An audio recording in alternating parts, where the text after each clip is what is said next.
So I'm going over the economic update for May 11th, 2025. If you notice here, I have all the dates of when the data came out. Realize that all data is pretty much back-facing about a month up to 2 months. So what we're seeing right now are job openings per unemployed person are just about 1 to 1. So you always want to have a little bit of excess if you're a worker, because there's always going to be a mismatch of your skills versus what job is available and at what location. Now, as an employer, this usually is pretty good because you don't have to compete as much with the people looking for a job. So you get more people to apply for your job, and you don't have to pay as much per position. 2nd of May, we have unemployment. This has been fairly stable since May of 2024 at about 4 to 4.2%. There's currently about 7.2 million people that are unemployed. The U.S. economy added 177,000 jobs, which is in line with expectations. So it's not great and it's not horrible. It's just, what was expected. The one concern that people are having right now is that once people are unemployed, they're having difficulty finding a job. So the 27 plus week unemployment, it has gone up by another 179,000 people. So there's about 1.7 million people in the US economy that want a job, but have not been able to find a job. So that gets a little concerning. On May 7th, the FOMC, basically it's the Fed Open Market Committee, they get together, they say, where do we think interest rates should be? Guess what? They hold them at 4.25 to 4.5%. Some of the reasons that they stated are that there's a risk of higher unemployment, which is going up. Not unemployment, but the risk of it going up is going up. And there's a risk of higher inflation, and that risk has also risen. So it's not that unemployment has yet gone up or inflation has yet gone up. It's that risk is increasing. And that puts them in a hard place because the Fed has a dual mandate that is basically to keep stable prices, which is a target of inflation of about 2%. And then the other thing is you want to have maximum employment or the least amount of unemployment. And the way they fight those things effectively is you increase or decrease interest rates. So if you have high inflation, you increase interest rates to try to get people to spend less money. And if people are not working, you lower your interest rates so that people can borrow more and borrowing money becomes cheap. So when you buy things, what you spend becomes somebody else's income, and then they have to hire people to fill those jobs. On April 10th, we got our last CPI report, which was basically from March. We're at 2.4 to 2.8%, depending if you look at core CPI or total CPI. So that's an inflation number. And again, we want to be at about 2%. So we're still above that. So the issue with this is the higher risk is now if you put tariffs on goods that a lot of the things that we buy are imported from other countries, you'll have a bump in the cost and that will increase the CPI. So they have to keep an eye out for that. On May 5th, student loans in default are now restarting collections. There's about 5 million student loans, or basically people that are in default. So those 5 million people, if they don't pay those or become current with those payments, they'll see their wages potentially garnished, meaning they take money out of their paychecks. If they have tax returns or things like that, the federal government can take and not allow them to have a tax return because that money is owed basically to that student loan. So that may be a drag on about 5 million households. And there's another 4 million people that are very close to being in default. Basically, they haven't made payments in a couple of months, and they're pretty close to being added to that. So it might be about 9 million households that could potentially have these debt collections. So that might reduce the amount of money that people can buy things with, which would be a drain on the overall economy. So April 2nd, we had what was called Liberation Day. This is when all the tariffs were announced by President Trump. And effectively, it was saying that ultimately the EU would have a 20% tariff. China would have it escalated from 34% to 54% to 104 to 125. Then they said it was 20% more than that because of fentanyl and some other things. So that was 145. This week, there's some trade negotiations.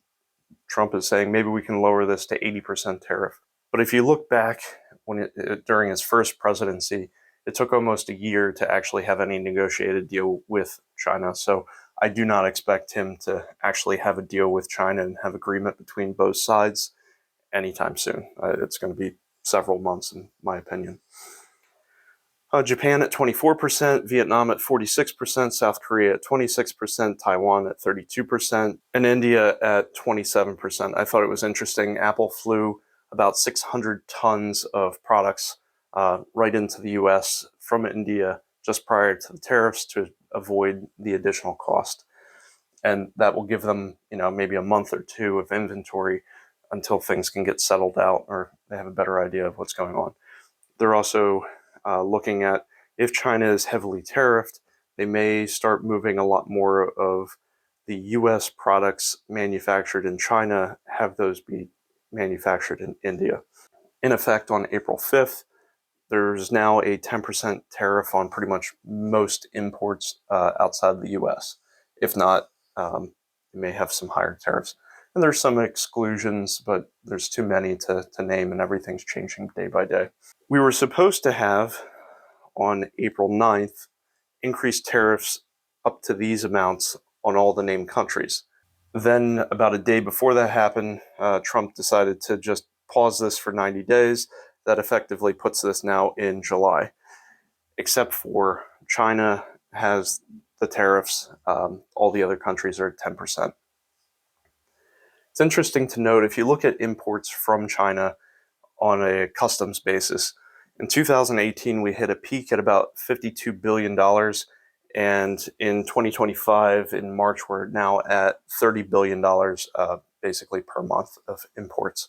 It's been declining since 2018, and we don't have the data from April yet, but I would probably surmise that it's going to be much lower than 30 billion over the next, April and May, but it's going to take a month or two to get that data. So what's the goal here? Well, we want to bring manufacturing back to the US and have good jobs with high pay. So tariffs are a way that some people believe could do that.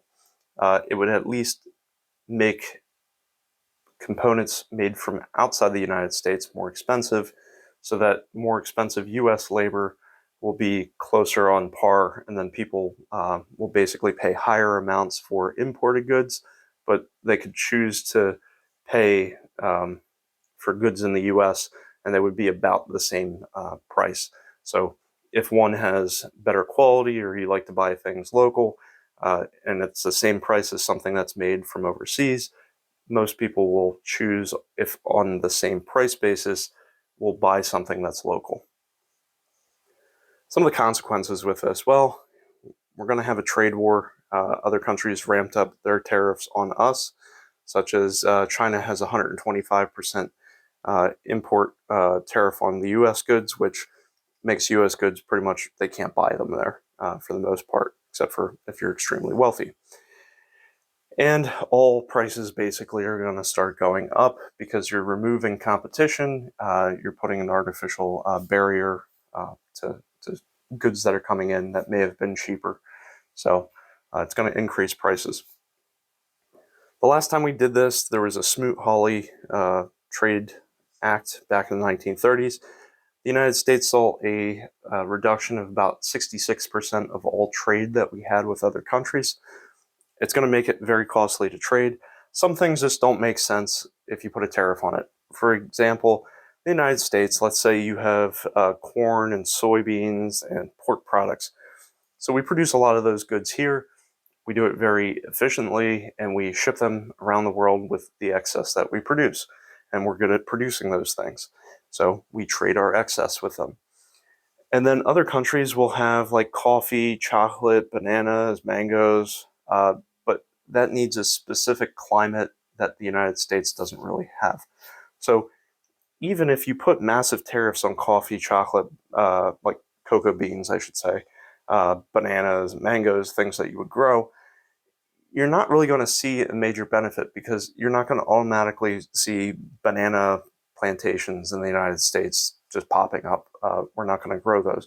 We can't really grow mangoes. They just don't grow in the United States. So why would you tariff those items? So I would hope a couple of those things would be excluded. There are different things such as like cars and cell phones and computers. Those types of products could be made pretty much anywhere in the world. So putting a tariff on cars to have more people buy cars that are made in the United States, that makes a little bit more sense. But like I said, generally, when you have trade wars, it makes it harder to import the components that go into the car, making the car more expensive. People tend to buy less of it. And I don't know how successful this will be, but for the good of all of us, I hope it's successful, and I hope it's more of a negotiation tactic than trying to put the U.S. back in an isolationist area like it was way back when, before World War II. Global trade generally helps everyone, have more goods and products compared to if they didn't have it. Because if somebody is really good at producing one thing, they could provide the excess to all people around the world, and basically you have economies of scale, and it makes things cheaper. It provides competition, and then each area and each country can focus more on what it's best at producing. Odds of recessions have been going up. So if you look at JP Morgan, they're putting odds of recession once we go to the higher tariffs at about a 60% odds of recession, up from 40% pre-tariff. Goldman Sachs is about 45% currently, was at 35% before tariffs. S&P Global was 25%, we're now at 35%. If you look on May 5th, the recession odds by the Treasury spread in the next 12 months. So this past month, it was up at 60%. When the 90-day pause came in effect, it came down to a little below 30%, and now it's rising again to 30%. If you look at the 10-year and the 2-year yields, they uninverted just this past year. Generally, why are people interested in this? Typically, if you look at recessions, just prior to a recession, people will see an inversion, meaning that the short-term interest is higher than the long-term interest. And that doesn't make a lot of sense, because if I borrow money, there's more risk over a longer period of time. So why would it do this? Well, people think that something bad's going to happen maybe in the next year or something along those lines. So what people, like mostly investors, will see is that if this inverts, effectively, you think that interest rates short term are going to be high, which they are, and then middle to longer term interest rates would come down. Why would they come down? Because when you have a recession, the Fed would reduce interest rates. That's just basically to spur the economy. So that's one thing that you look at. So most of the stock market in our economy is how people feel. It's not actuality. If people stop spending, then people stop making money, they stop making products, they lay people off, people get unemployed, and it's a cycle. And then when people are feeling good about the economy or good about stocks, people buy more of those things. It's a feel, and people could have, mass panic, they could hoard money, and they could stop spending, and they can induce their own recession effectively, at least on a broader scale. So if you look at that, it also uninverts just prior to most recessions. So look back and you'll see in the chart above effectively any of the gray zones or recessions, and you'll see that every time we drop below that line, that's 1990, 2001, 2007, 2019, 2024 currently. Generally speaking, you see a recession following that in about 12 months or so. So we're right around there. They'll always say it's a black swan event. Well, I think it was still going to happen in 2020, which I did make people aware of in 2019, very late 2019. I just think, the pandemic accelerated that. I just think tariffs are going to accelerate that, but it would likely have happened regardless of those events, let's say. Just makes it happen quicker. The end of April, we had our real GDP for the first quarter of 2025. This is now at negative 0.3. So what does that mean? We've effectively had our first quarter of negative GDP in real terms. And generally, if you have 2 negative quarters of GDP, that's generally a recession. They keep changing the definition of what a recession is, so it's hard to exactly say that it would be a recession. But typically now they'll also say you have to have 2 negative quarters and you have to have massive unemployment and a whole bunch of other things that they restrict the definition to now. So it's not always clear anymore. But at least in the past, it was defined as 2 negative quarters for a technical recession. Now, with this, I don't know if the second quarter will actually be negative, and let me explain why. So GDP is equal to your consumer spending, plus your investments, plus your government spending, plus basically it's your exports minus your imports. If you're going to put a tariff on a whole bunch of imports and companies are pulling forward hundreds of tons of products worth billions of dollars so that they don't have to pay those tariffs, and they brought that forward to, say, March, effectively, in that first quarter, you would subtract away the cost of all of those imports, and that alone may be able to make you have a negative GDP. So I don't know if second quarter we're going to have nearly as many imports because people are going to, turn away from 145% tariff on Chinese goods. And if that's one of our major trading partners, that may be enough to switch this to a positive. So let's say most of those goods that come from China to the United States take 20 to 40 days. So it's about 30 days on average to arrive in a US port. That would mean around May 5th to May 9th, which is now, or May 11th, we're going to start seeing a reduction in how many goods are coming into the United States. You're going to see impacts on trucking, basically because you don't need to ship that material around the United States anymore. I know UPS is having a layoff, but this was mostly tied to its reduction in carrying packages for Amazon. So I think there's over 20,000 workers that will be laid off in the United States over the coming weeks and months. To be aware of that, but I don't think that was impacted by the reduction in imports yet. The other thing is anybody that sells products that they had to source through China, they will no longer have those products to sell in about a month or so.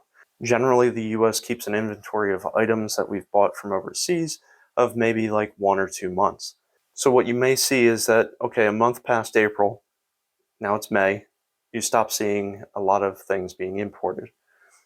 Then we have our inventory of about 1 to 2 months. So probably around late June, mid-July, somewhere in that range, I would expect a lot of these products to now either have the new inventory, so the prices have to go up to include the tariff, or you'll start to see shelves go out and won't have those products to sell anymore.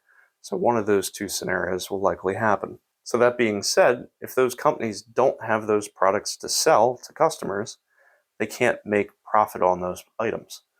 So I would expect the tariffs really to take effect, if they stay in effect. It would really be third, fourth quarter. That's when you would see an actual impact on real GDP, where it's not just moving goods forward in purchasing. If we have a recession, just be aware that on average, recessions last about 10 months. The last two that we've had are not typical. So if you think of the Great Recession, you're looking at about 18 months or something like that. And if you're looking at the pandemic of 2 months, that's also not typical. It's usually more like 10 months. Typically, the unemployment during a recession, it's not that everybody loses their job. You're just going from, say, maybe like 4 or so percent. You're probably more likely to be in the 6 to 15% range. On average, it's closer to about 8%. There was one time in history during the Great Depression, we had about 25% unemployment, but still 75% of people actually that wanted a job were employed.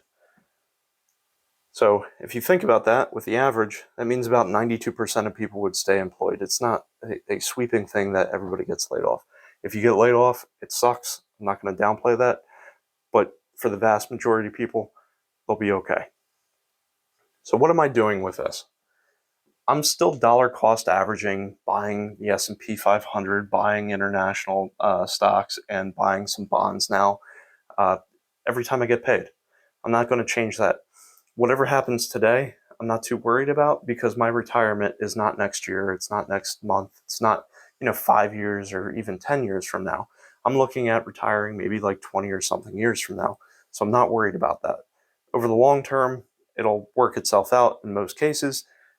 Short term, they may go down, but if they go down, guess what? I'm buying them on sale.